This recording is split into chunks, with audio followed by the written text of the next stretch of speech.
सर्वांना जय ख्रिस, सलाम आणि जय हिंद. आजची एक चर्चा विशेष उद्देशाने आम्ही या ठिकाणी घेत आहोत आणि आजच्या चर्चा सत्रामध्ये विशेष करून आमचे प्रिय बंधू मंगेश सर या ठिकाणी उपस्थित आहेत आणि या चर्चासत्रामध्ये आपण एका गंभीर विषयाला समजून घेणार आहोत. सध्याच्या स्थित परिस्थितीमध्ये असलेले ख्रिस्ती समाज किंवा बहुजन समाज हा कोणत्या दिशेने वाटचाल करत आहे, तो कोणत्या प्रवाहामध्ये जात आहे आणि याचा शेवट कसा बरा असू शकतो, अशा काही प्रश्नांना आपण यावेळेला उजाळा देणार आहोत आणि त्याची उत्तरं मिळवण्यासाठी आपण प्रयत्न करणार आहोत. आणि त्यासाठी खास करून एक अभ्यासू नेतृत्व व्यक्तिमत्व आज आमच्यामध्ये आहे आणि त्यांचं नाव माननीय मंगेश सर ते आमच्यामध्ये आहेत. आणि मंगेश सर नमस्कार, प्रेज द लॉर्ड. यावेळेला आम्ही तुमचं स्वागत करत आहोत आजच्या चर्चासत्रामध्ये. आमचा एक प्रश्न आहे की ज्या प्रश्नाने संपूर्ण महाराष्ट्रामध्ये धुमाकूळ माजवला आहे आणि अनेकांच्या समोर एक पेच प्रश्न आहे, डोळ्यासमोर अंधकार आहे जणू काही, आणि अगदी शिकलेले लोक, तळागाळातले लोक, असे लोक संभ्रमात आहेत की राजकारणी धर्माचं राजकारण करू शकतात का. कारण सध्या धर्म धर्म म्हणून राजकारण पेटलं आहे. तर यावरती तुमचं जे मत आहे, तुमचा जो अभ्यास आहे, तर त्याद्वारे तुम्ही आमच्या या प्रश्नाचं उत्तर द्यावं, आमचं समाधान करावं अशी आमची इच्छा आहे. मी सर्वप्रथम तुमचे आभार मानतो की या चर्चासत्रेसाठी तुम्ही मला या ठिकाणी आमंत्रित केले, म्हणून खूप खूप धन्यवाद. अतिशय महत्वाचा विषय आणि खूप चांगला प्रश्न तुम्ही या ठिकाणी विचारलात की धर्माच्या नावाने राजकारणी किंवा सत्ताधारी लोक राजकारण करू शकतात का. तर भारताचा इतिहास असा आहे आणि भारताचा जो कायदा आहे, जे राज्यघटना आहे, ही धर्मनिरपेक्ष देशाचं राज्यघटना आहे. धर्मनिरपेक्ष देशाचं प्रतिनिधित्व करणारी अशी राज्यघटना आहे.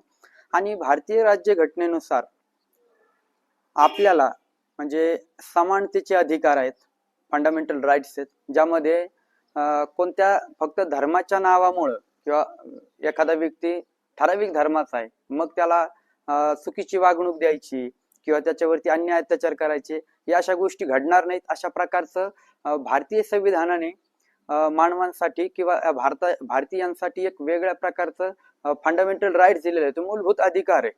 कारण जर आम्ही पाहिलं तर भारतीय राज्यघटना तयार होत असताना या गोष्टीचा खूप बारकाईने अभ्यास केला गेला की भारतातली जी संस्कृती आहे किंवा भारतातले जे लोक आहेत हे वेगवेगळ्या धर्माचे अनुकरण करणारे लोक आहेत. आज भारतामध्ये जर आम्ही पाहिलं तर 6600 पेक्षा जास्त जाती आहेत आणि ह्या प्रत्येक जातीला वेगवेगळी भाषा आहे, वेगवेगळ्या प्रकारचे त्यांचे संस्कृती आहेत, वेगवेगळ्या प्रकारे त्यांचे श्रद्धास्थान आहेत की जे वेगवेगळ्या धर्माला मानतात. आणि अशा वेगवेगळ्या धर्माच्या लोकांना घेऊन भारताला अखंडितपणे चालायचं जर असेल तर भारताला धर्मनिरपेक्ष राज्यघटनेशिवाय पर्याय नव्हता. आणि म्हणून घटनाकारांनी वेगवेगळ्या प्रकारचा अभ्यास करून, वेगवेगळ्या घटनांचा अभ्यास करून, वेगवेगळ्या धर्मांचा अभ्यास करून कुठल्याच धर्माला आणि कुठल्याच घटकाला म्हणजे त्याच्यावरती अन्याय होऊ नये अशा प्रकारची घटना तयार केलेली. आणि ही धर्मनिरपेक्ष घटना आहे. आणि जर घटना धर्मनिरपेक्ष जर आहे, धर्मनिरपेक्ष या शब्दाचा पहिला अर्थ आपण समजून घेऊया की 1976 मध्ये इंदिराबाईंनी 42वी घटना दुरुस्ती केली आणि त्यामध्ये धर्मनिरपेक्ष हा शब्द घटनेच्या प्रस्तावनेमध्ये ऍड केला की आम्ही भारताचे लोक भारताचे एक सार्वभौम समाजवादी धर्मनिरपेक्ष गणराज्य घडविण्याचा प्रयत्न करत आहेत म्हणून.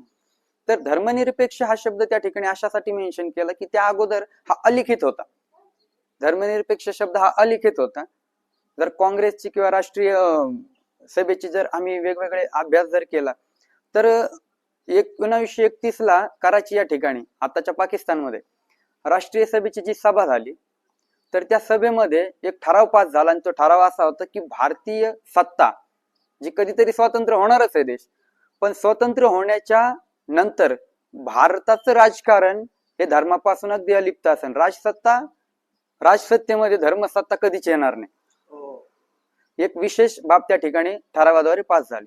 त्यानंतरही 9 ऑगस्ट 1942 रोजी गांधीजींनी एक भाषण दिलं आणि त्या भाषणामध्ये ते असं म्हटले की भारतामध्ये जन्मलेला प्रत्येक नागरिक, मग तो कोणत्याही धर्माचा असो, कोणत्याही समाजाचा असो, कोणत्याही जातीचा असो, जर त्याला दुसरा देश नाही, जर तो भारतात जन्मलेला आहे, त्याला दुसरी भूमी नाही, तर तो या ठिकाणचा नागरिक आहे.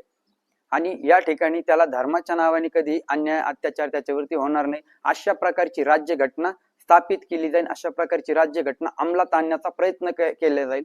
आणि त्यामुळं भारतीय राज्यघटनेत काही जे तरतूद 42वी जी घटना दुरुस्ती केली त्याच्यामध्ये धर्मनिरपेक्ष हा शब्द ऍड केला गेला. त्यानंतर जनता दलाचं जनता पक्षाचं सरकार आलं 77 मध्ये. आणि मग त्या ठिकाणी त्यांनी काय केलं की धर्मनिरपेक्ष हा शब्द जो आहे हा काढला लोकसभेमध्ये आणि त्या ठिकाणी पंथनिरपेक्ष हा शब्द त्यांनी ऍड केला. जर पंथनिरपेक्ष हा शब्द जर ऍड केला आणि तो जो अप्पर जे हाऊस आहे म्हणजे राज्यसभेमध्ये पाठवलं, पण राज्यसभेमध्ये काँग्रेसचे जास्त बहुमत होतं आणि तो पास झाला नाही.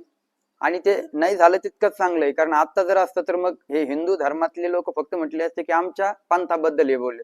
जसं हिंदू धर्मामध्ये कितीतरी पंथ आहेत, जसं ख्रिश्चन धर्मामध्ये 2-4 पंथ आहेत, किंवा मुस्लिम धर्मामध्ये शिया आणि सुन्नी नावाचे 2 पंथ आहेत, जसं महायान हिनयान हे बौद्ध धर्मामध्ये पंथ आहेत. अशा पंथाचं ते राजकारण नाही किंवा पंथाच्या शब्दाबद्दल नाही, तो धर्मनिरपेक्ष हा शब्द आहे. धर्मनिरपेक्ष या शब्दाचा अर्थ असा होतो, नेहरूजी असे बोलले की धर्मनिरपेक्ष या शब्दाचा अर्थ असा होतो की जे धर्म आहे म्हणजे भारत हा धर्मनिरपेक्ष असेल, कोणत्याही विशेष धर्माला या देशामध्ये राष्ट्रीय दर्जा दिला जाणार नाही, ही गोष्ट सगळ्यात महत्वाची. आणि जर आता जर आम्ही पाहिलं कोणत्याही विशेष धर्माला प्राधान्य दिलं जाणार नाही, मग आज या ठिकाणी ठराविक धर्माचं राष्ट्र घोषित करण्याचा प्रयत्न केला जातो, ती अगदी चुकीची बाब आहे. राज्यघटनेच्या अगदी विरोधात ही गोष्ट आहे. जर आर्टिकल 13 जर आम्ही पाहिलं राज्यघटनेचं, तर भारतीय संविधान आम्हाला असं सांगतंय की या राज्यघटनेच्या अगोदर म्हणजे 26 जानेवारी 1949 रोजी जी भारतीय सार्वभौम राष्ट्र घोषित झालं आणि त्या ठिकाणी असणारी जी राज्यघटना ही लागू झाली, त्या अगोदर असणारे जे कायदे आहेत, कलम 13 मध्ये सांगितलंय, त्या अगोदर असणारे जे कायदे ते रद्द करण्यात आलेले आहेत. मग ते धर्माचे असतील, जातीचे असतील, पंथाचे असतील किंवा जमातीचे असतील. आजही बऱ्याच खेड्यापाड्यांमध्ये आणि आजही कितीतरी मागासलेल्या आदिवासी जमातींमध्ये जमाती आहेत, ते जमाती निर्णय घेतात त्यांचे काय करायचे, ते कोर्टापर्यंत जात नाहीत. असे कायदे भारतामध्ये चालणार नाहीत, अशा प्रकारची घटना आपली आहे. आणि या घटनेला अनुकूल कायदे तयार करण्याची व्यवस्था आहे, प्रतिकूल कायदे तयार करता येणार नाहीत. म्हणजे जो आताचा जो कलम नंबर 17 जो आहे तो अस्पृश्यतेचा आहे, परंतु तरीही दलितांवरती अत्याचार थांबलेले नव्हते. 14-15 हे समानतेचे कलम आहेत, दलितांवरती अत्याचार थांबले नव्हते, म्हणून काँग्रेस सरकारने 1989 ला अॅट्रॉसिटी नावाचा कायदा आणला की जे अनुसूचित जाती आणि जमाती त्यांच्यावरती होणारे हल्ले थांबवण्यासाठी हा कायदा आहे. म्हणजे तुम्ही अनुकूल असे कायदे करू शकता, प्रतिकूल कायदे तुम्हाला करता येत नाहीत. म्हणून 25वा कलम जो आहे, 26वा कलम जो आहे, 27वा कलम जो आहे, हे धर्माचे स्वातंत्र्य देणारे कलम आहेत. हे फंडामेंटल राईट्स मध्ये तुम्ही एखादं ठराविक राष्ट्र घोषित करू शकत नाही. दुसरी महत्वाची गोष्ट की तुम्ही ठराविक एका धर्माच्या नावाने, म्हणजे आता धर्मांतराचा कायदा आणायचा, जर धर्मांतराचा जर कायदा आणायचा, स्वर्गीय बाळासाहेब ठाकरे गेल्याच्या नंतर बऱ्याच हिंदू नेत्यांना असं वाटतं की मी हिंदू हृदय सम्राट व्हावं. हिंदू हृदय सम्राट एकच झाला, ते स्वर्गीय बाळासाहेब ठाकरे, की जे सगळ्या धर्मांना धरून चालायचे. त्यांची सर बाकीच्या लोकांना येणार नाही, ज्यांनी आता गटबाजीचे राजकारण केले आणि त्या तोडाफोडा वगैरे जे केलेलं आहे, तर ह्या लोकांना स्वर्गीय बाळासाहेब ठाकरेंचं नाव घेण्याचा मुळात अधिकारच नाहीये. पण तरीही जर आम्ही पाहिलं की तरी हे लोक अशा प्रकारचं जर करत असेल, कारण 1986 ची घटना आहे.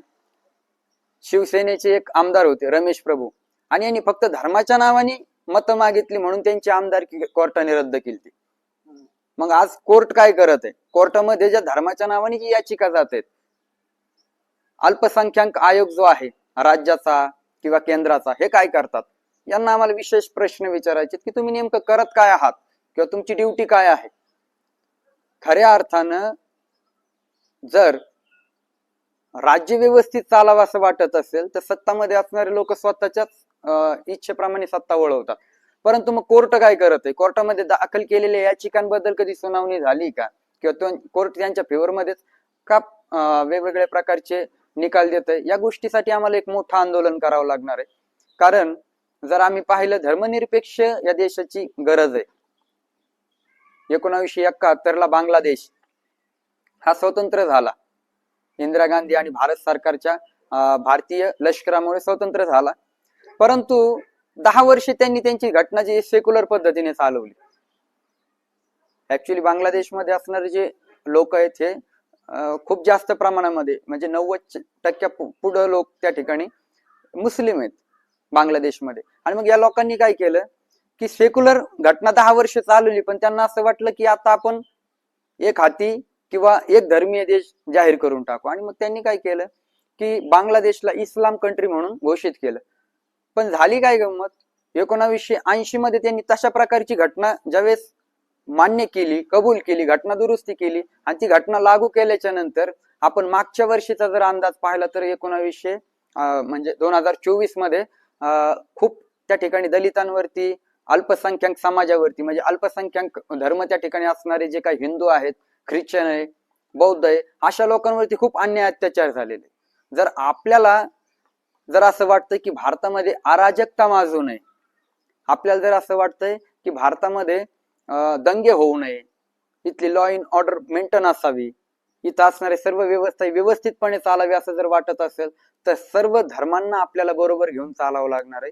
कारण ही काळाची गरज आहे. जर असं जर झालं नाही तर येणाऱ्या दिवसामध्ये, आता लोक सुशिक्षित झालेली आहेत, आता तरुण वर्ग सुशिक्षित झालेला आहे, तुम्ही खूप दिवस त्यांना धर्माच्या नावावरती खिळून नाही ठेवू शकत.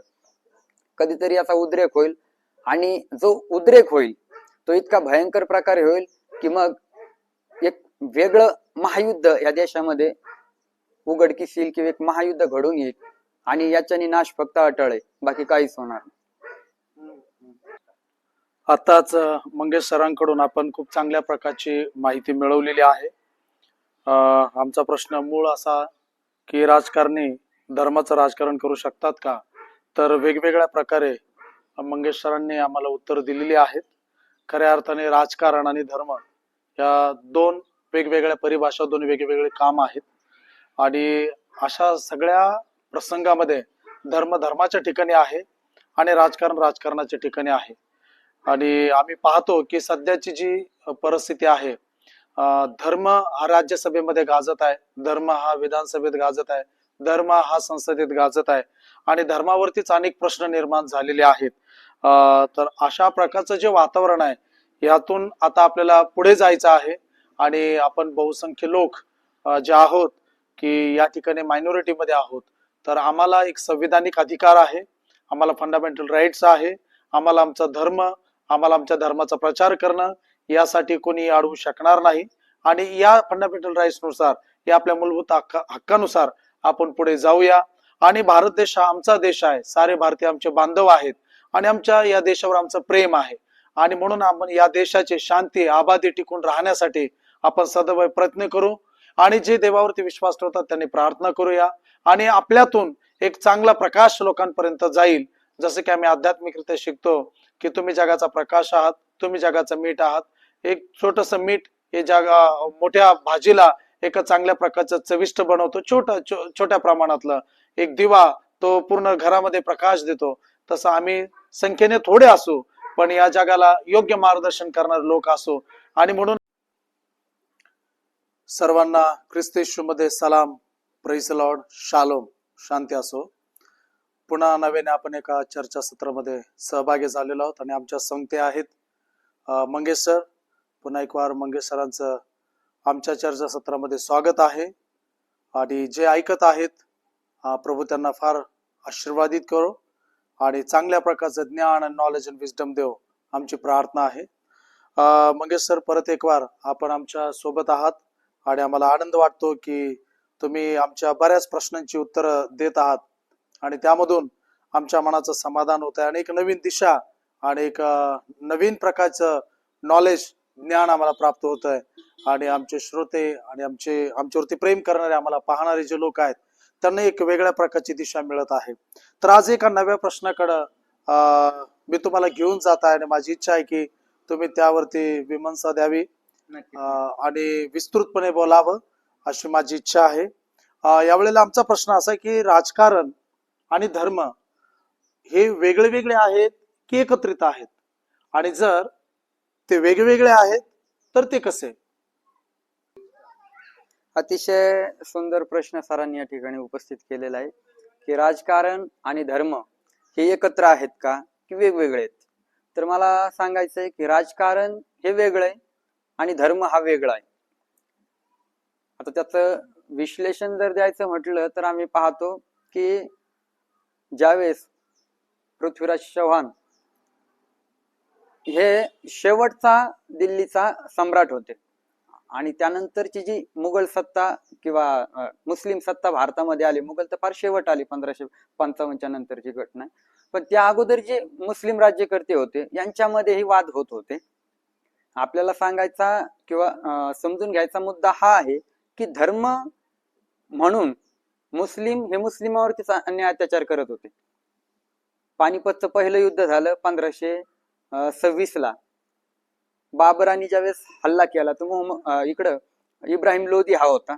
इब्राहिम लोधी हाही मुस्लिमच होता आणि बाबर हाही मुस्लिमच होता. म्हणजे असं आम्ही म्हणू शकत नाही की दोघं वेगवेगळ्या धर्माचे होते म्हणून युद्ध केलं. तर युद्ध हे राजकारणासाठी होत होते. त्यानंतर जर आम्ही पाहिलं की अगदी आधुनिक भारतामध्ये की पुण्याचे जे पेशवे आहेत या पेशव्यांवरती होळकरांनी 3 वेळेस हमला केला, पुन्हा अगदी जाळून टाकलं, नासधूस झाली पुण्याची, हजारो लोक मेली त्याच्यामध्ये. आणि तिसऱ्या वेळेस ज्यावेळेस त्यांनी हल्ला केला तर तो हल्ला असा होता, इंग्रजांच्या बाजूने ती लढली. त्यामध्ये होळकर पण होते, नागपूरचे भोसले पण होते.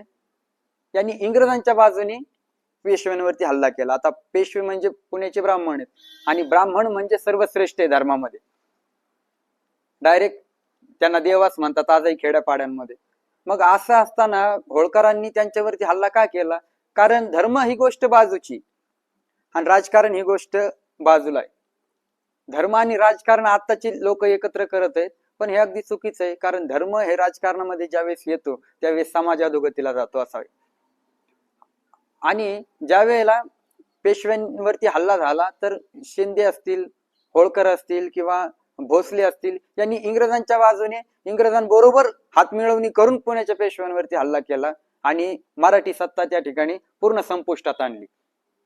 मग आम्ही या गोष्टीचा विचार करतो की होळकर, शिंदे असतील किंवा भोसले असतील यांनी धर्मांतर केलेलं नव्हते इंग्रजांबरोबर हातमिळवणी करण्यासाठी. ते ख्रिश्चन धर्माचे झालेले नव्हते.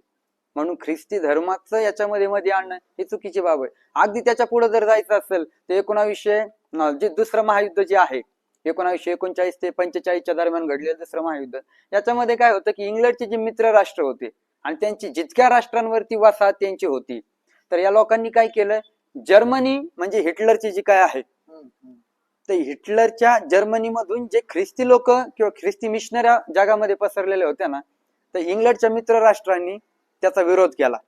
अगदी आमच्या नगरमध्ये पण जर्मन जे मिशनरी होती त्या पाळक लोकांना, त्या फादर लोकांना जेलामध्ये टाकण्यात आलं. ते लोक जेलमध्ये ठेवण्यात आले. त्यांची कामं बंद पाडली या ठिकाणी मिशनरींची. म्हणजे सांगायचा मुद्दा असा की इंग्लंड हे पण ख्रिश्चन राष्ट्र होतं. जे लोक प्रचार प्रसार करण्यासाठी आले होते जर्मनीहून, त्यांचं जे मिशन होतं ते पण ख्रिस्ती होते. म्हणजे धर्माचा याच्यामध्ये मुळात कधी येतच नाही. आताची राजकारणी राजकारणासाठी धर्माचा उपयोग करत आहे, ती गोष्ट अगदी चुकीची आहे. खूप छान माहिती या प्रश्नावरती आम्हाला सरांनी दिलेली आहे. राजकारण आणि धर्म हे वेगवेगळे आहेत आणि आत्ताची जी राजकीय स्थिती आहे हव्यासापोटी आघाशीपणाने ती मिळवण्यासाठी धर्माला वेठीस धरून आपली सत्ता कशी अंमलात आणायची या प्रकारचा प्रयत्न अनेकांचा चालू आहे. परंतु सरांनी दिलेल्या माहितीनुसार आम्हाला इतिहासातूनही खूप साऱ्या गोष्टी ऐकायला मिळाल्या आणि त्यातून आज आम्ही खूप चांगल्या गोष्टी शिकलेलो आहोत. आणि म्हणून सर खूप धन्यवाद, थँक्यू. आणि अशाच प्रकारे आपण वेगवेगळ्या प्रश्नांची उत्तरं सरांकडून घेणार आहोत. या आपण अशाच प्रकारच्या चर्चासत्रांमध्ये पुढे जाणार आहोत आणि परत एक नवीन प्रश्न घेऊन आम्ही येणार आहोत आणि मंगेश सर पण आमच्याबरोबर असणार आहेत. थँक्यू सर, तुम्ही आमच्याबरोबर आलात आणि आमच्याबरोबर जोडल्या गेलात. आम्ही तुमच्या मनापासून आभार मानतो. थँक्यू. एक प्रश्न घ्यायचा